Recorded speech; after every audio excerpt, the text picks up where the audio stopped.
বছরের প্রথম দিনে ছোট্ট একটা আয়োজন করেছিলাম কিছু কাছের প্রিয় মানুষদের নিয়ে। বেশি কিছু না, এই তো চিকেন, বিফ, তারপর কাবাব, চিংড়ি মাছের মালাইকারি, তারপর সবজি, ডালের একটা বড়া করেছিলাম। এই দ্যাটস ইট। বাট খাওয়াটা বড় কথা না, সবাই মিলে একসাথে এনজয় করেছি সারাদিন, সেটাই ছিল সবচেয়ে বড় কথা।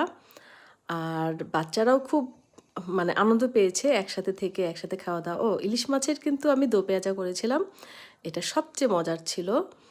আর বিকেলেরও নাস্তা করা ছিল, সেটা আমি আরেকটা ভিডিওতে দিব।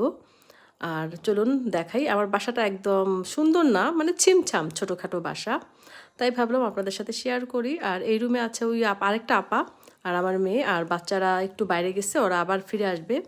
তো এই ফাঁকে ভিডিও করে নিলাম, কারণ বাচ্চারা বেরোর সময় ভিডিওতে আসতে চায় না আমার ছেলেরা, আর ওই ভাবিদের হাজব্যান্ড ছেলেরা, ওরাও একটু বাইরে গেছে, তো চলে আসবে। এই ফাঁকে ভিডিওটা করলাম। কেমন হয়েছে বলুন তো। তো সবাই ভালো থাকবেন, সুস্থ থাকবেন, আল্লাহ হাফেজ।